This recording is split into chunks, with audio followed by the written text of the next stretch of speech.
You are watching a master at work. Yeah. What is up, you guys? Welcome to another episode of Music with Lou. Today in the building, we have, you are like pretty much a legend in this game. He's been doing this for a long time.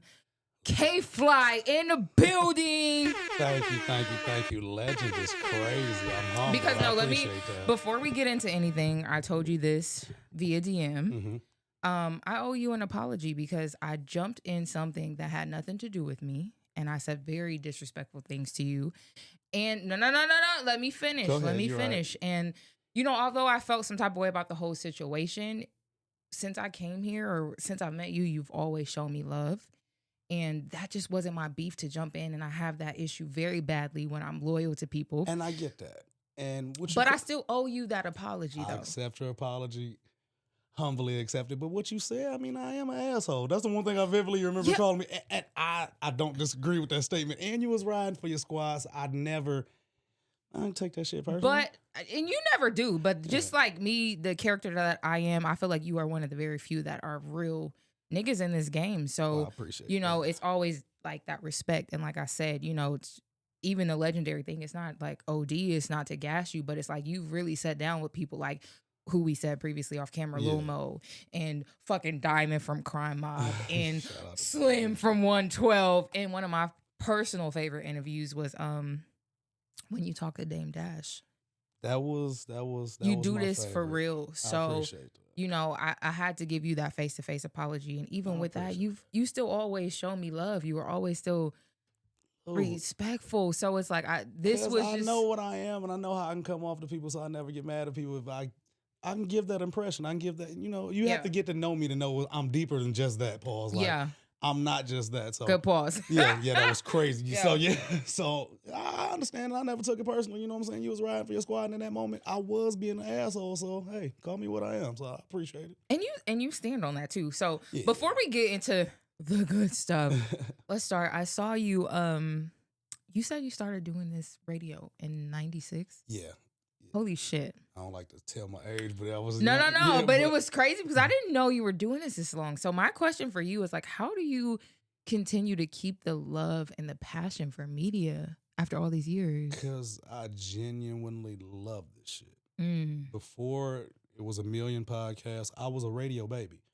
I spent a lot of time on punishment, so my grandfather would strip me of everything except for the radio. Yeah. So Mason in the Morning, Bushman, them was my outlet to the world. It wasn't no TV for a while, so it would be the radio. So I adapted the love for radio, and then it's just never died. Like, it just formed over the podcast. I even wanted to do magazine articles at one point, but then I didn't feel like going to school that long. But yeah, that was a whole other reason I got out of that. Do you feel like there's a difference between being in radio and podcasting? If so, what is that? Music in between. That's it. Okay. For me personally, excuse me, it's a little warm in this. Yeah, I'm sorry. It's okay. They turn it off after 3 o'clock. It's all good. It's all good. It's all the same. Me personally, my approach to it. Other people's approach may be different. To me, it's the same, except for we got musical breaks in between. Okay. And I always kind of love the musical breaks in between because it gives time, like the moment that we had before that. You know what I'm saying? Gives time to get a little bit more personal connection. So when these mics come back home, wow, I know a little bit more about that. Like, I know that Lou like to play beer pong now. You know what I'm saying? So I didn't know that before, but if we didn't have that time to talk, if we just came straight in and turned the cameras on. Yeah. So the music breaks. And even when some of my best moments would be in the parking lot smoking with my guests. Like, if I was ever really thinking, I would have been filming that because that was some of my best content was. You know what? I've been learning that. Yeah. Like, usually after I hit stop, I'm like, damn, this conversation is way more fire than the camera. But I'm like, well, part two. So let me ask you this. Because you've interviewed such big names, do you ever get nervous? Like, or do you ever go in with a different approach versus someone that's a local artist out here and like the big names you've talked to? No. Okay. Nah. Only time I would say only thing I've done different, I wrote questions down a couple of times, like we spoke. I wrote questions down for Lil Mo. I never write questions down because if I'm going to sit there and interview, I should know a little bit about you. And I think the interviews are best if they're just a conversation. So if I have to write questions down in a conversation, it's like, it doesn't seem real. That's an interview, and I'm a conversationalist, if I would call myself anything. I like to sit and have conversations with people. I don't like to interview people. Interviews, You say interviews, I think of job interviews, and I freeze up with shit like that. It's like Freeze not up. fun. Not okay, so how do you handle situations where there are artists or talent that you're not interested in talking to, but they want an interview? That's when I recognize that it's a job. So when it's a point in time that I do charge for interviews. So it's that case, I still find it my duty and it's my job, especially if you pay me. If it's an hour interview, it got to be at least 10 minutes worth of great content that I feel is great. That even if I don't like this, that if I can get 10 minutes out of that, I did my job. I gave you your 150s worth for whatever I charge you. You know what I'm saying? Yeah. It's been plenty of times. Whatever. It's been plenty of times I've interviewed niggas. I did not like their music. Okay, they was boring as fuck. But it's the job at that point. You know what I'm saying? It's a job. Okay. I don't like my job sometimes. So shit, I do it. You know what I'm saying? That's when it's for the money. My best interviews were never the ones that were paid. You know what I'm saying? Although I had some great ones that were paid because I discovered something new about that person. Yeah. But I like them more as a person than as an artist. It's been that plenty of times. I like you as a person. Your music, no. But you as a person, a dope individual.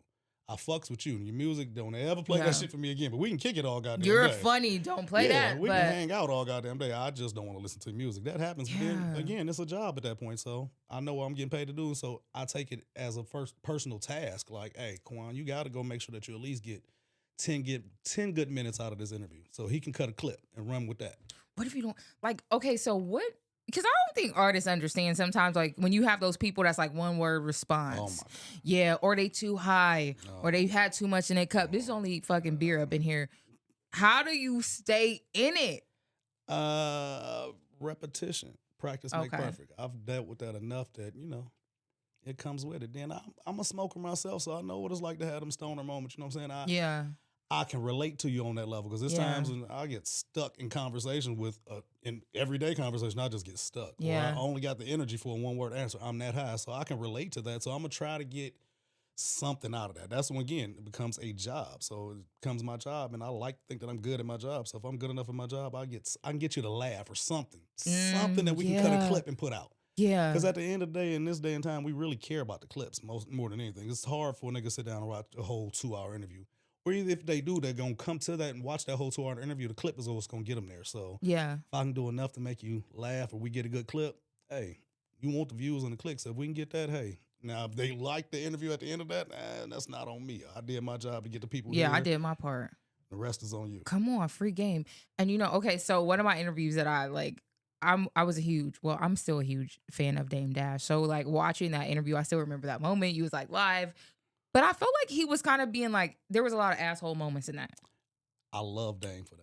Okay, like, so there's my question. How? That. Okay. Like you know how you say never meet your heroes because he didn't disappoint. Same with Jim Jones. Jim Jones was a dickhead when I met him at Magic, and I appreciate stand him. I like that shit. But I why do you like that? Because I said that's a part of me. You know what I'm saying? So I respect that. So that's I'm an emotional nigga, so I'm like, I've been nothing but nice and supportive. Okay, that makes cool. sense. Like if Dame was super and loved nice, and that would have kind of threw me off a little bit. But Dame is exactly who the fuck I thought he was. So I loved it. At what moment did you realize I'm built for this? Shit. Since birth, honestly, I tell people all the time, I've never been great or good.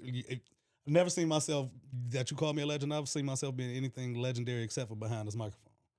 Like I never had aspirations to sing. I never had aspirations to rap. I've never had basketball dreams or football dreams. I always wanted to be the best podcaster, best radio host. So this is what I really feel like I'm meant to do. That's good because I feel like some people, they do this as a backup. Like maybe I couldn't make it as a rapper, or maybe I could make it as this, but you see the especially passion. in this city, who's never got. You ain't gonna find a secret track with me on it. No, I yelled in the background on my cousin Jerry track in like 2004 maybe. You know what I'm saying? That's the only time you hear me in the studio on the microphone. That's it. That's all. You do this for real. Like this is what I love. This is me. Like anybody before, like my friends who know me, they'll tell you this is what I'm meant to do. We hold podcasts and argue.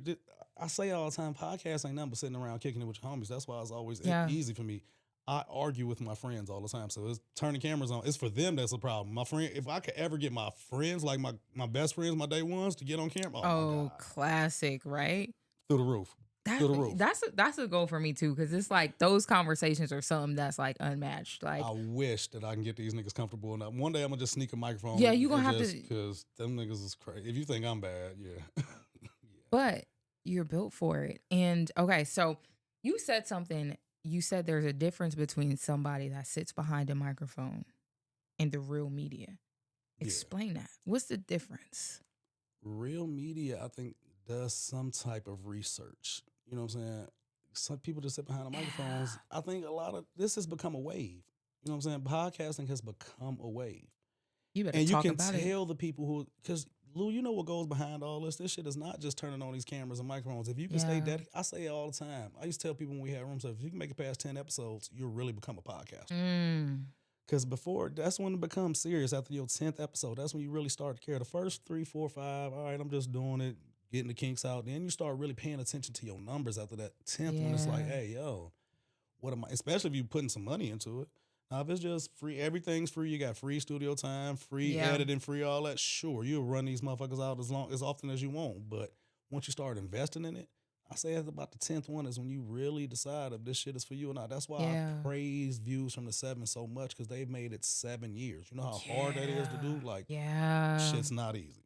And I feel like they don't get mentioned enough when it comes to, and nobody wants to just be like labeled Vegas media. And I'm not saying that because they have made it bigger than that, but just being a platform based out of Vegas, we should really talk about that more. Very much so, because they reach national audiences with their topics. They go viral all the time. They clips got legs that run, you know what I'm saying? And I think that podcasting, I don't think we're appreciated. The media is not appreciated enough. Honestly, you better talk about it. I really, truly don't think so. I think that everybody think that this shit is easy. And as you said, transitioning to an interviewer, this shit is not easy. It's not. As some people freeze up. You see this light is on, as soon as that light come on, people just seize the fuck up. Like me, I'm comfortable in the light. Like I feel better when I'm in the light. Yeah. Outside of this, I'm pretty quiet unless you really get to know me. I'm chill. You have to really get past all that, the exterior to get to. Once you get to me, what you see on cameras with that, but meeting me, I'm kind of quiet. But you turn a spotlight on.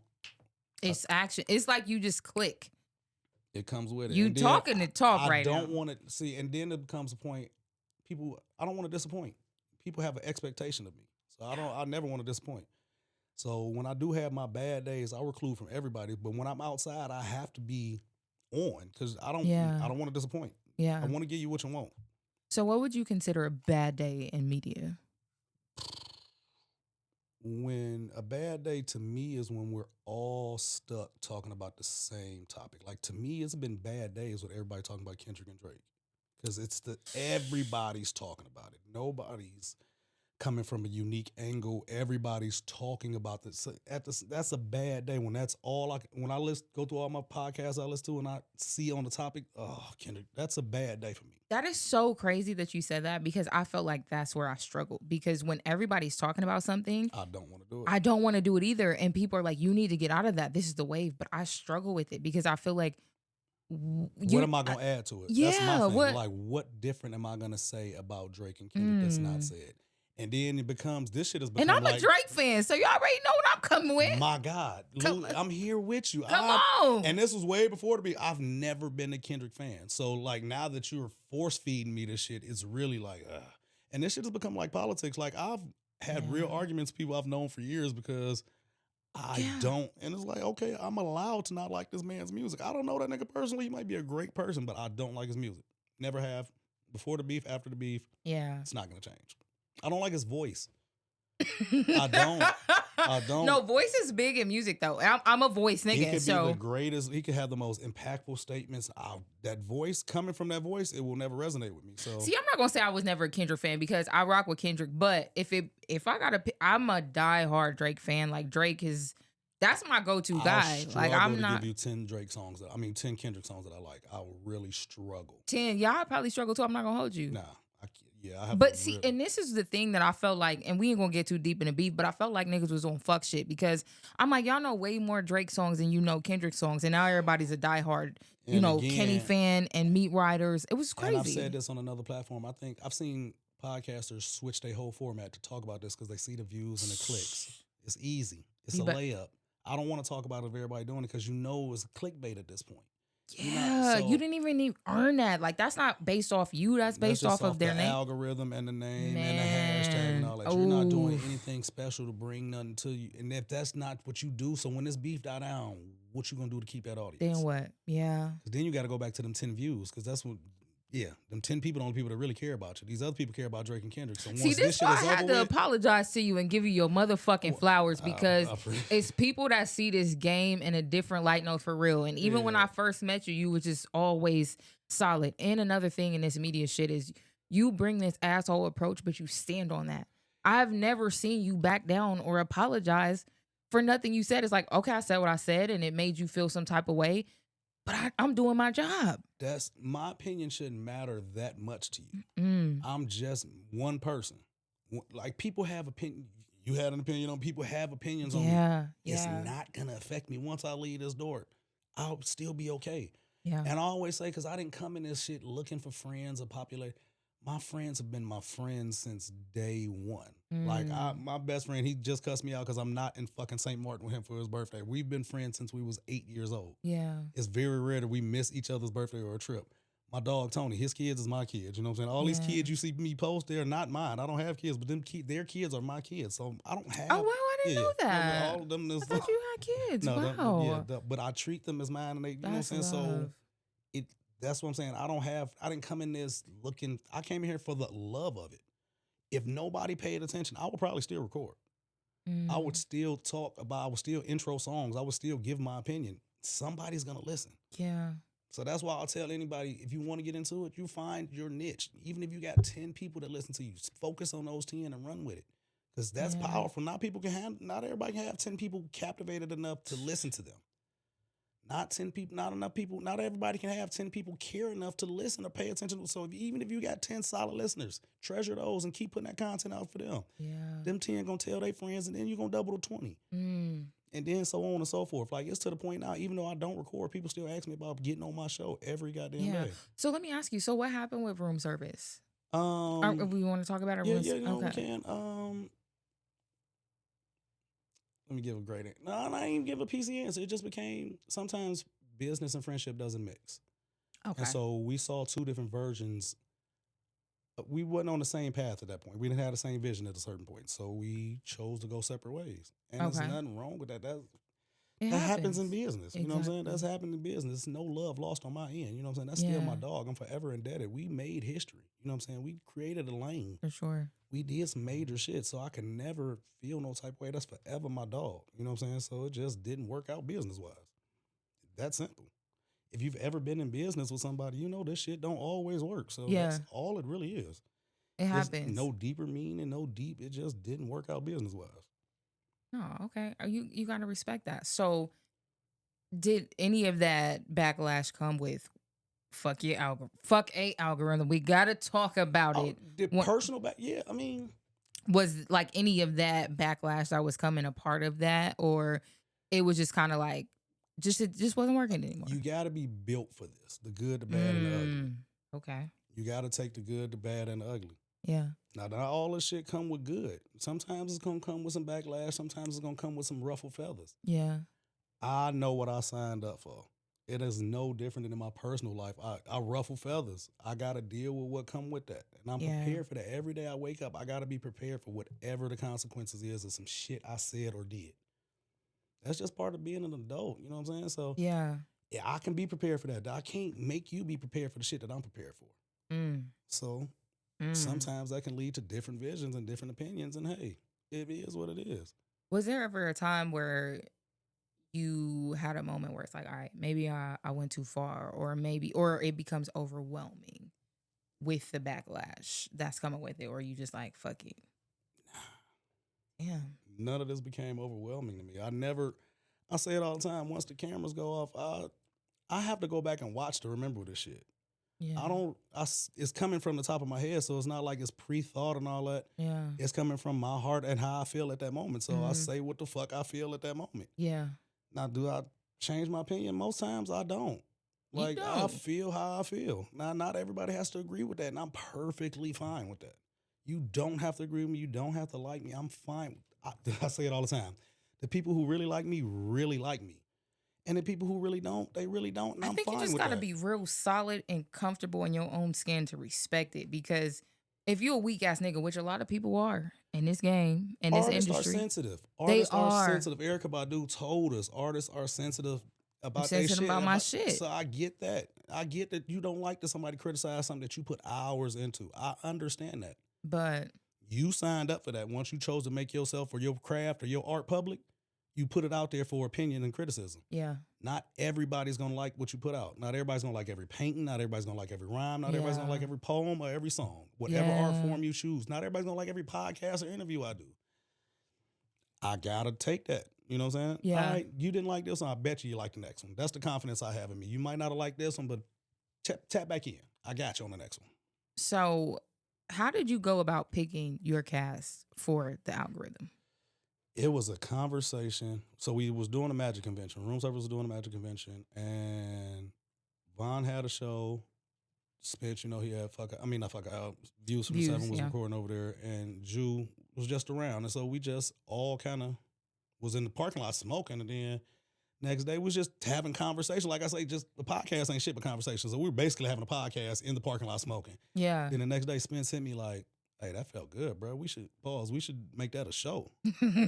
Pauses are always fake. You got Pause. in this day and time. Yeah, no. It's like we should make that a show, and it went from there. I put everybody in a group chat, and we started going from there, and made it a show. It was never that thought out. We didn't, and I took the fucking algorithm name from an argument that happened in the lobby between two people from a different show. It was like, man, I don't care about all that, man. Fuck that algorithm shit. And I said, I like that's that. Fire. So, like, was there ever? Damn, I don't think y'all had no rules. Like, it was no boundaries. It was nothing, and I think that's what made the shit go crazy. Rules for what? You're right. Why? Rules for what? We're giving our opinions. If you give your opinion at home, I say it all the time. This ain't shit, but what we would talk about with these cameras on. Y'all had people standing outside sometimes. We had a little angry people a couple of times. It was some situations people weren't necessary. But again, we giving our opinions. Those people had the opportunity to give their opinions on us or me or whatever. And facts. It is what it is. You know how many names I've been called? You know how many niggas have created shows and talked about me on pod? Nigga was talking about me yesterday on Facebook. That didn't stop me from living my life. Oh, Facebook messy, bro. Yeah, man, listen. Damn, who you done pissed off now? Somebody that's still mad from about 2-3 years ago. Some shit I said. Fuck Alger. Man, somebody still mad. It was the one with the blue balls, because whoever that was, I don't know who that was. Whoever had blue balls, you went the fuck crazy on their ass. I don't know. Like, half of the stuff, because I be in my own world. I don't be knowing. Yeah, nah. I'm not trying to be messy, but yeah, the way you ate that up, I was like, holy. And it was another artist too, and you did you ever like fix any of those beefs, or is it still just kind of like fuck it? Again, beef is different to me.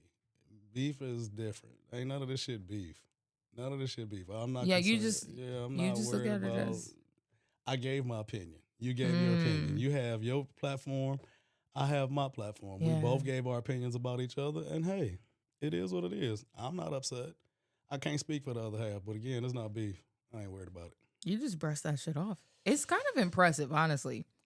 Lou, I have real life situations. This media shit is not real life. I have K-FLYY has real life situations and issues. Yeah. K-FLYY, this shit don't affect that. This is when these lights is on. Other than that, it's two separate. I love how you broke that down. I like that. I like the way you look at that, because people don't understand. Like, it is really different. It really is. And I'm not Gary.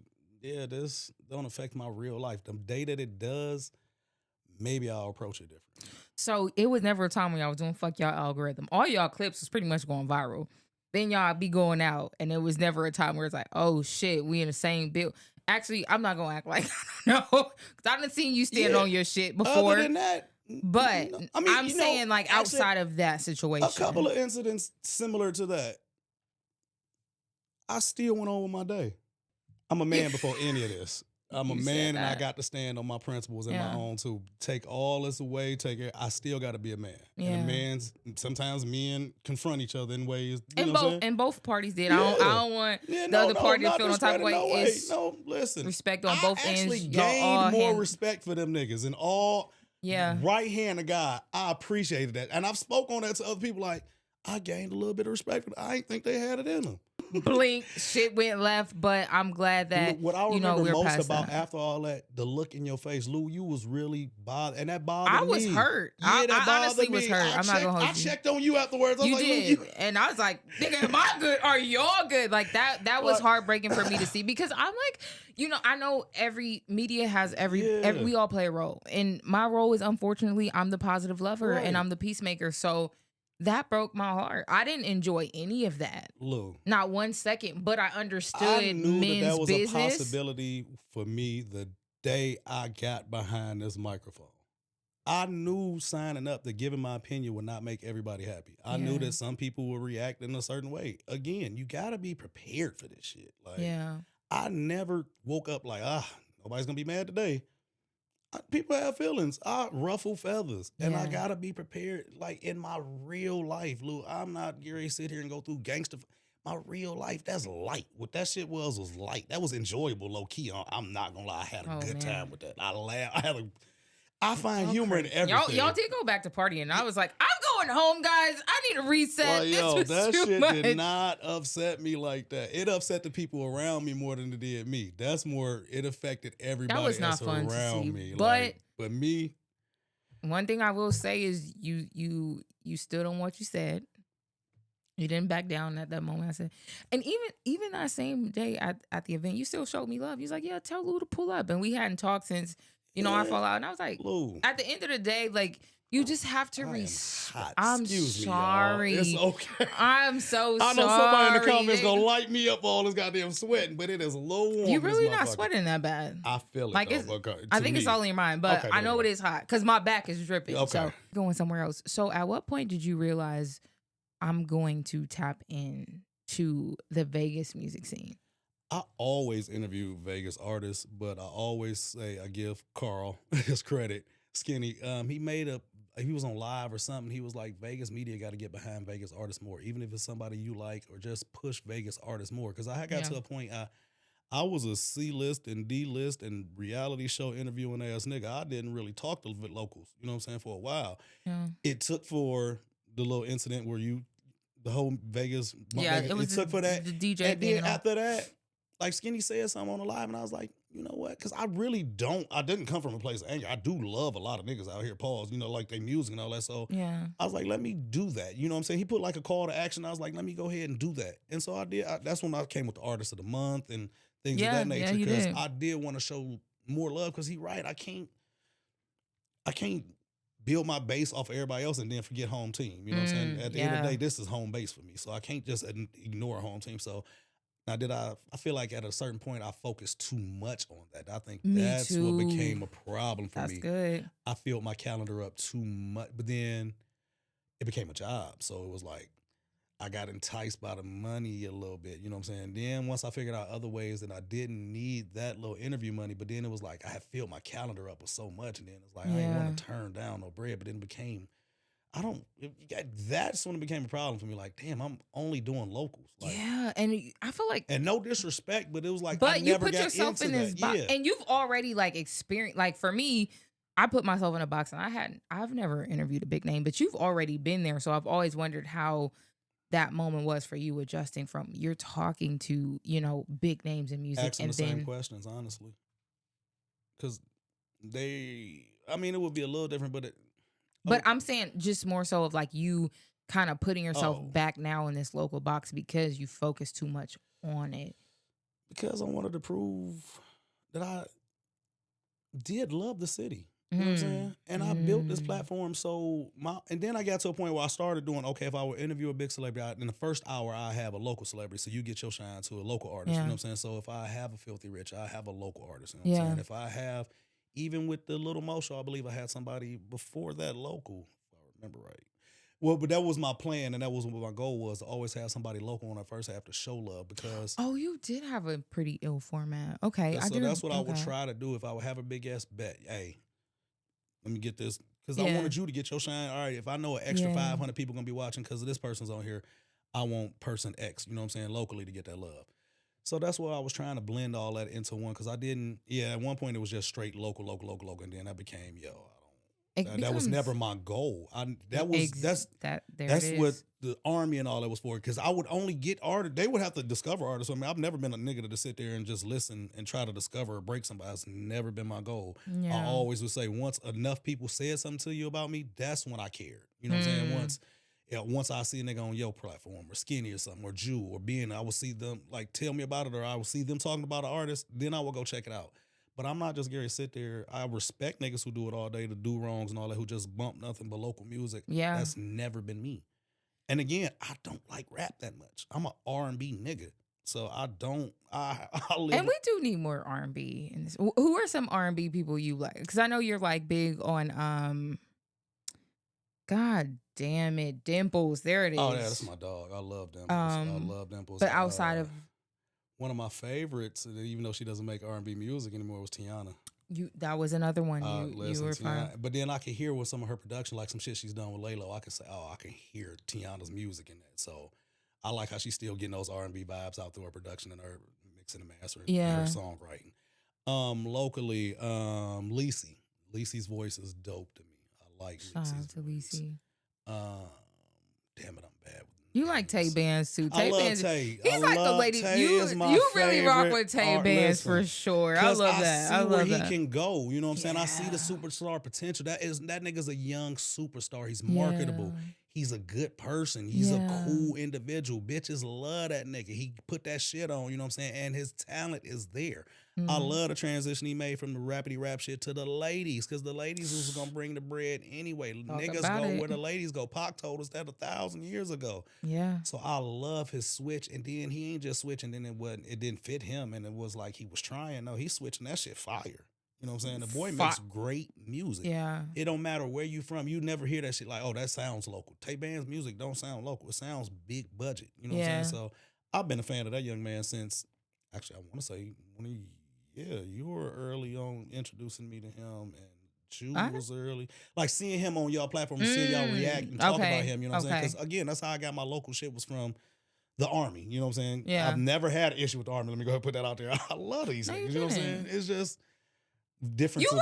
And no, that's what I'm saying. Like, you showed me love even before, because see, people don't know my journey. Is like, I had been doing this prior, but Skinny, people didn't see me until Skinny co-signed me and was like, yo, hosting the 70 Dude Day. You know what I'm saying? That's when I saw you, and I was like, damn, I told Love that. I'm like, damn. I'm like, and when we first opened the station, I reached out because I saw this in you. Pause. You know what I'm saying? I saw you being an interviewer, because again, niggas want to sit down with you. You know what I'm saying? Because of the outside package being, I saw the talent in you. You know what I'm saying? If you can get in front of that crowd, and I can't do that. That makes me nervous. The way that you was in front of all always in. Hey, no, I was scared. Let me tell you something. Do you know the only thing that helped me do that was Lucky 2 Time? And I was scared. I was looking at my friends. I was with me. I was like, I'm about to go. Is Doolittle? You know, all niggas in there. Nigga crowds are different. I'm like, they all look angry. I'm scared. I saw Luck get on that mic. Control that motherfucking crowd, though. That's what stood out the most to me, because I was unfamiliar with you. You know what I'm saying? A lot of the people I had heard of, and I had never really heard of, and I was like, oh, damn, she doing her shit. You know what I'm saying? And I like it. So that's why I initially reached out, because it was like, damn, I saw the talent in you. You know what I'm saying? Then on top of that, just the marketing and thinking of niggas gonna want to sit down with her, so bow. And then I knew you had the talent, because if you can pull that shit off and with the skits, like I say, this should be easy. Even though you swear it's hard, but this part should be easy. If you could, like I say, I told her off camera, I told her on camera. Them skits, I can never do that. I think you could. You're such a character. Like, you're always in, you know, the big rooms, and you're just always yourself, and you carry this. Like, if I have to sit there and plan and think it out, that's where the fuck up. I'm naturally just me myself. I'm naturally a little off. You know what I'm saying? So I naturally like to entertain, but planning this shit out, nah. I can never sit down and write a skit. Like, I admire that shit so much. You, Taste, Bias, and all that shit. Like, I was just talking to Skinny today, because he put out a little skit to promote the party. He did. Look at Skinny doing skits. I can't believe. I said Lou had something to do with this. I know Lou influenced this. I was surprised too. I was like, look at Skinny. So, and you are hosting the pajama party. Pajama Jam this Saturday. When is this coming out? This is probably going to be out before then. Okay, so sure. this Saturday, if you haven't got your ticket, you still can go get your tickets. Tickets will be available in Eventbrite. Go to the Views from the 7 bio. Go to Snagalope will be there. Go to his bio. Oh, you and Snagalope. Go to anybody associated with this event. You'll see it in their bio. Make sure that you pull up. It is the 7th anniversary. Once again, I always got to salute Views from the 7 for making it 7 years. It's not easy sticking and staying strong in this game 7 years consistently. So salute to them. And again, y'all gonna pack the house out. Honored to be invited to even host this. I was shocked when they reached out. You know what I'm saying? Because it was not shocked. Who else would they go to? You gonna be the life of it. Yeah, man. Y'all got the connection, and then y'all gonna have a good fucking time. It's definitely gonna be a good time. My pajamas are here. My man Ivan just FaceTimed me. Y'all about to go his crazy. Pajamas, y'all about to go. Boy. He got a one piece, don't he? And he finna have his chest. I'm gonna let the people. I don't Oh know. man, Ivan's that's gonna be fire. boy. Okay. So I got some questions. Okay, let's get to it. Let me see if I got my. Put my little instrument on. Okay. See that what? Yeah. Man. I need to learn how to turn it off because when I cut it, it don't be coming out good. It's all good. All right, here we go. If you had to pick one media personality to join Fuck Your Algorithm, who would that person be and why? Initially, I would say Ben, but from what ladies have been telling me, we need a woman on there. We need a woman's point of view. I think Ben is perfect. I know Ben because he's opinionated and just our personal conversation. I know that shit'll go crazy. And Ben, if you think I'm an asshole, Ben is, yeah, he's crazy too, and he's just yeah.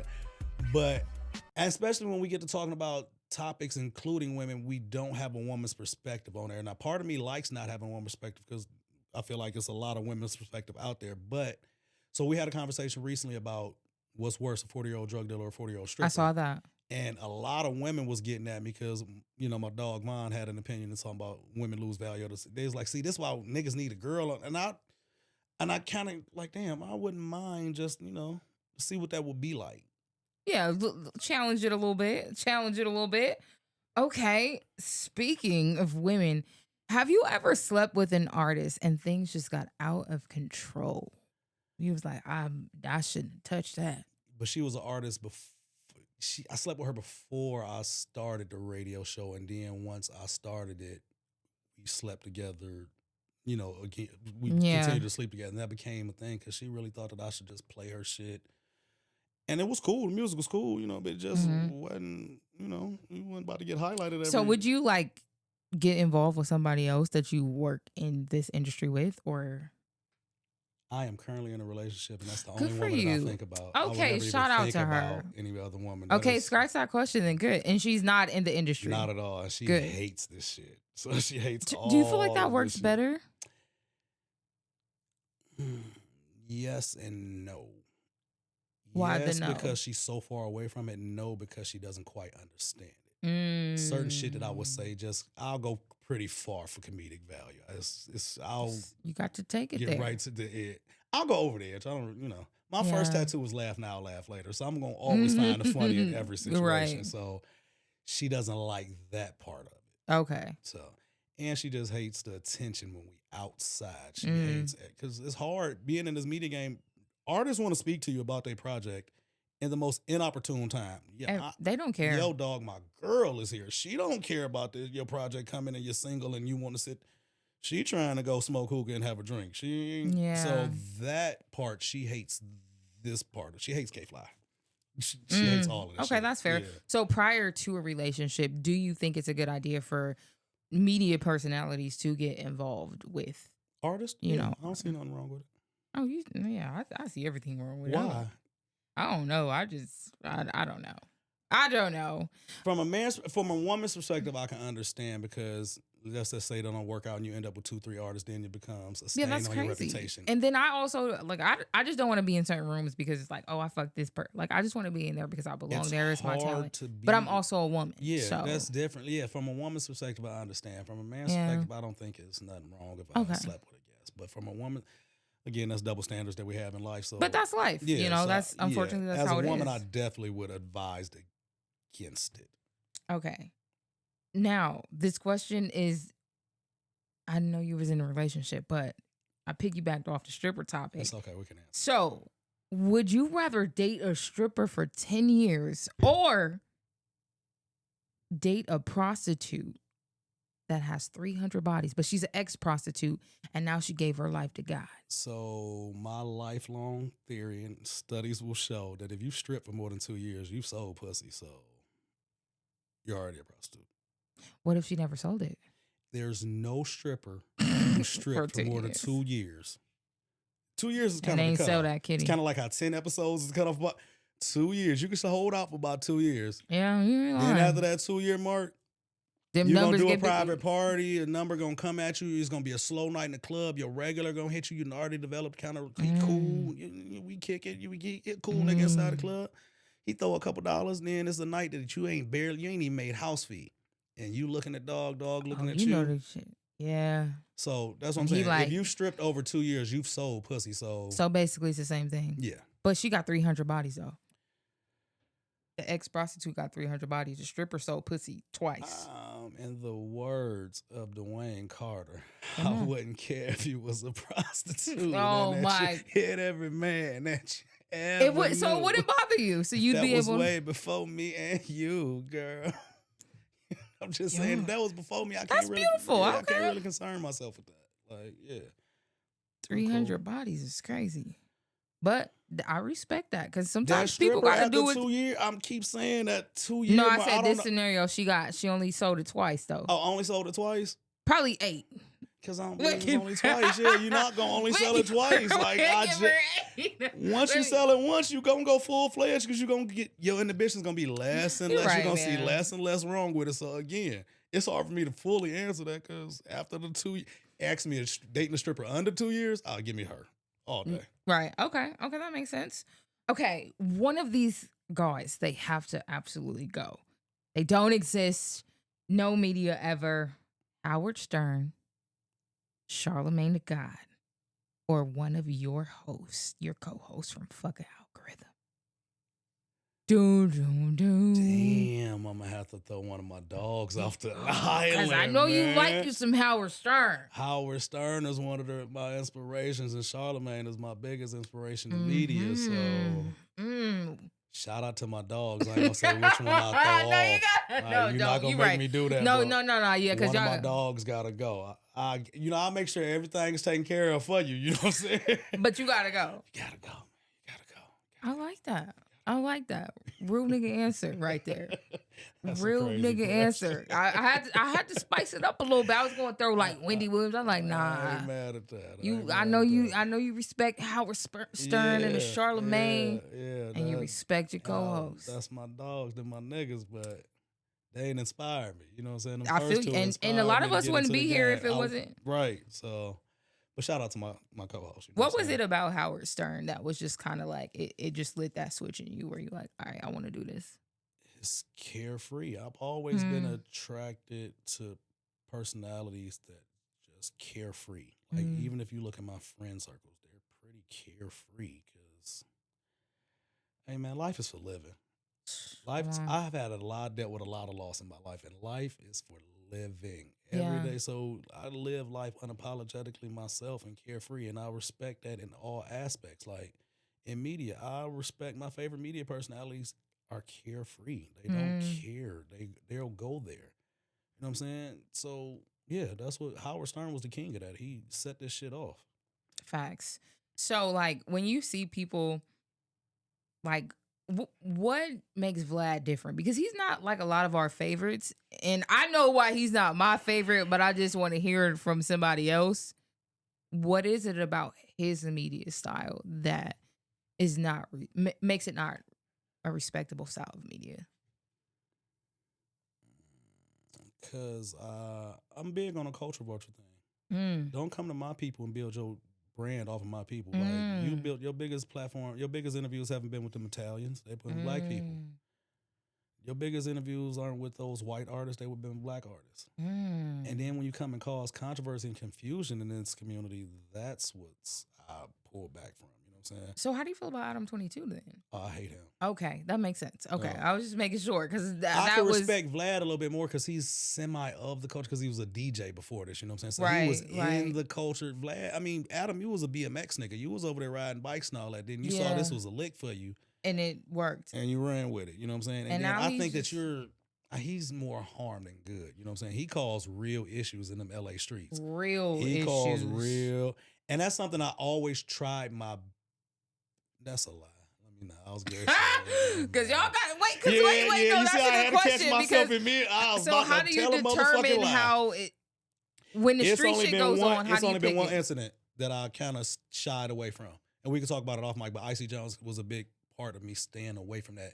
Okay. Because it was between two local niggas, and again, even though I've been out here for 20+ years, I've lived in Henderson my whole time. You know what I'm saying? Except when I was at UNLV, and I did my first apartment was right over there in the UNLV area. But other than that, I've been a Green Valley Henderson nigga. So, and I didn't come to Vegas to get entrenched in the Vegas street culture and street shit. That's what my grandfather moved me out here to get me away from the shit I was going through in the city. So, he kind of informed me of how deep that shit was, and I was just looking at it from the media aspect. And that's the one time. Now, other people were saying other times I should have thought about it, but that's the one time that I really sat back and I was like, you know what? I'm not going to touch that. Yeah. I'm not, because, yeah.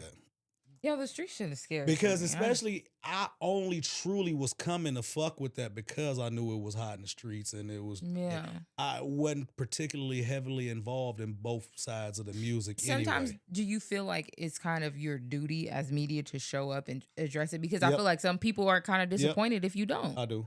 So how do you handle that situation where it's like, I want to stay away from it, but 9 times out of 10, I go with what's best for my job.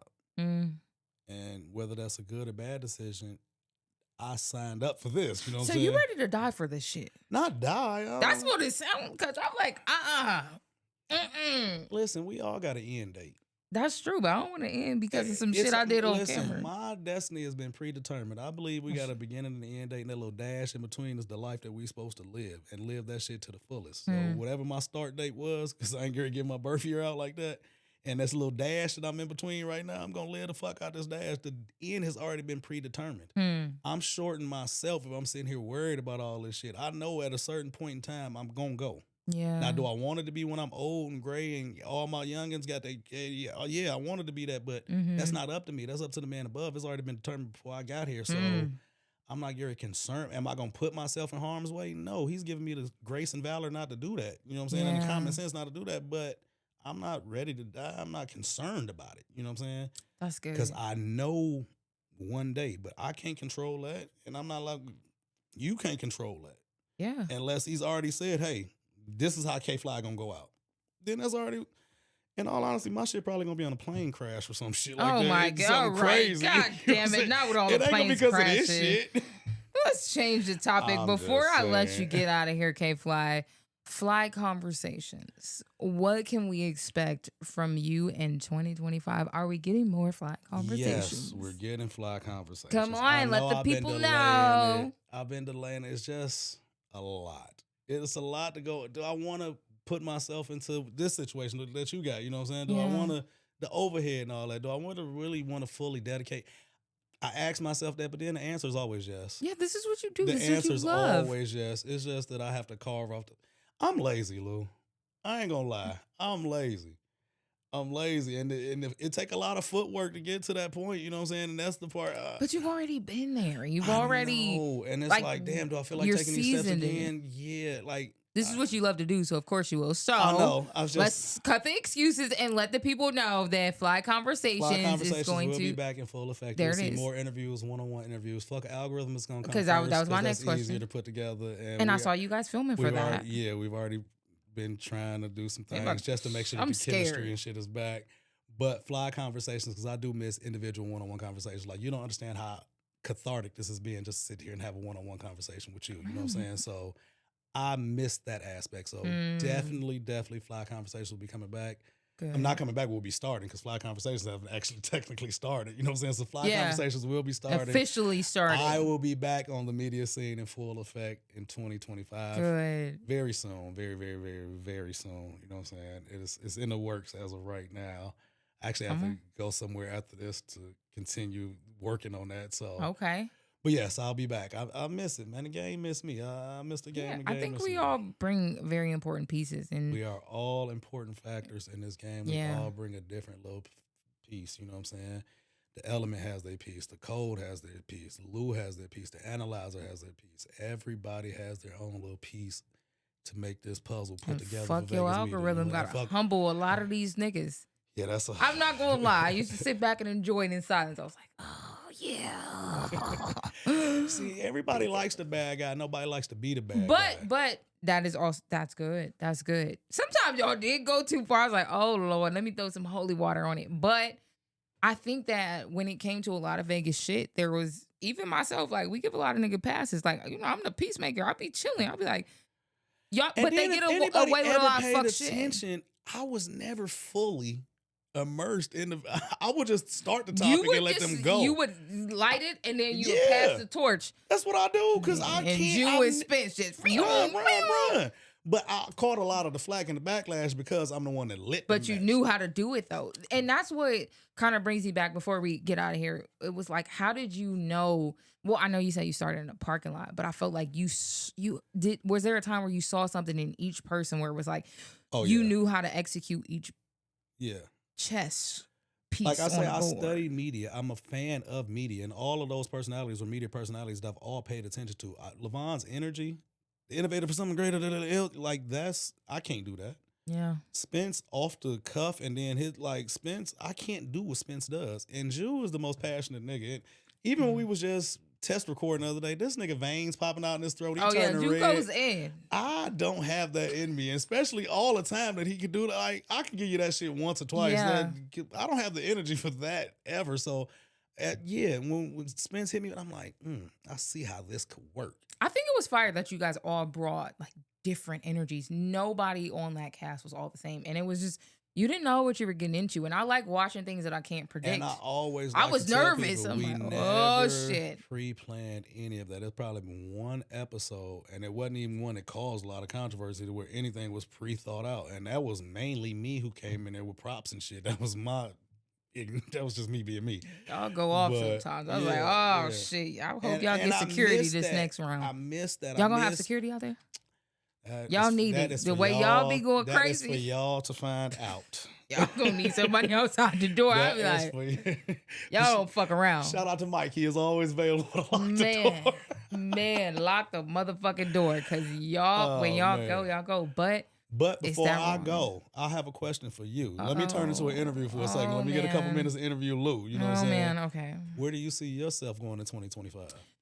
In 2025, one thing I for sure see myself doing is breaking myself out of this Vegas box that I've kind of put myself in. To go back to what you said a while back in the interview, is like I kind of got too invested in the Vegas thing, but that was never my original plan. Mm-hmm. Like when I first started this, before I changed my name to Hip Hop with Lou, I did all music, but I always represented where I came from. And then, you know, somehow I got too invested into the army or the Vegas media thing. So it's like, in 2025, I see myself getting back to myself, the truest layer of myself, where it's like, bring that shit, talk that shit, and don't put yourself just in Vegas. I love my city, but I got places to go outside of the city. And also, this city don't appreciate the media the way they should. So what am I going to do? Sacrifice 2 more years in this game trying to push Vegas music? Mm-hmm.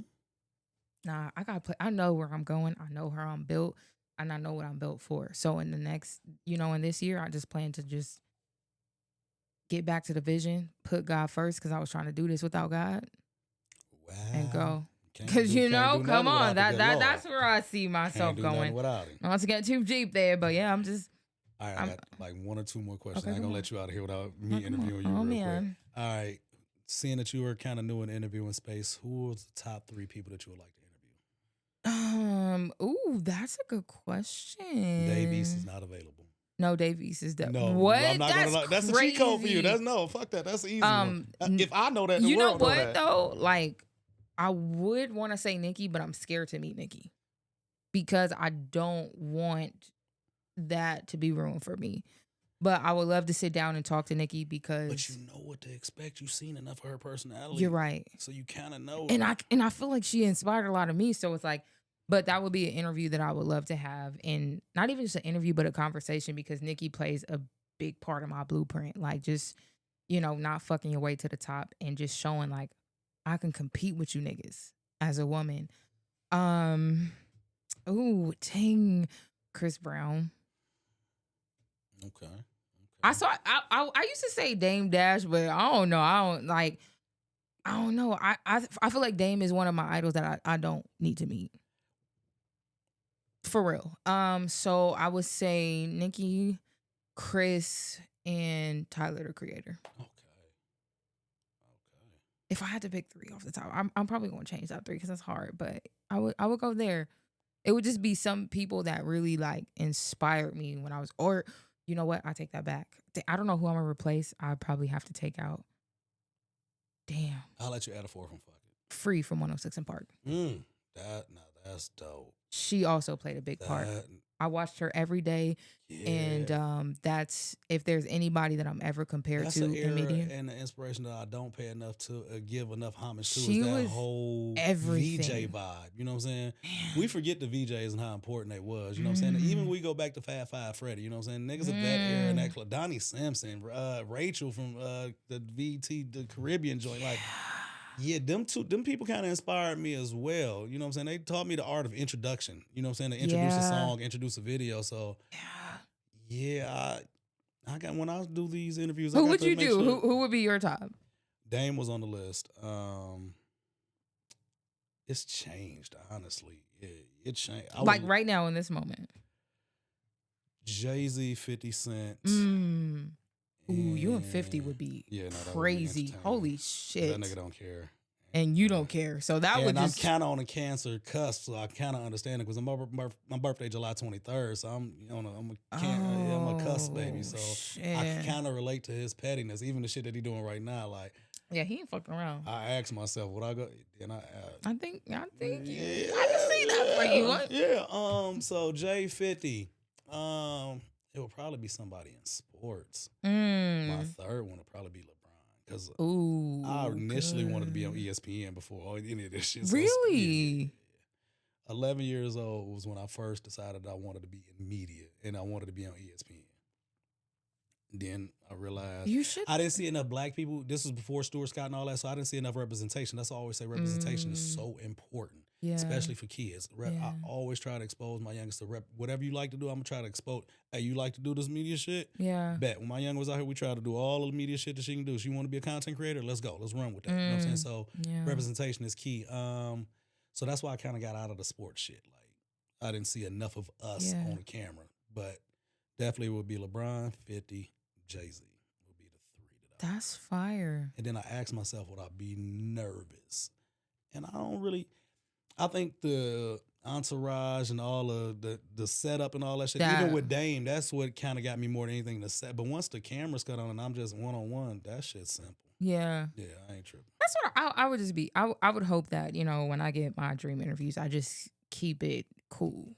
And not like freaking like, oh my God.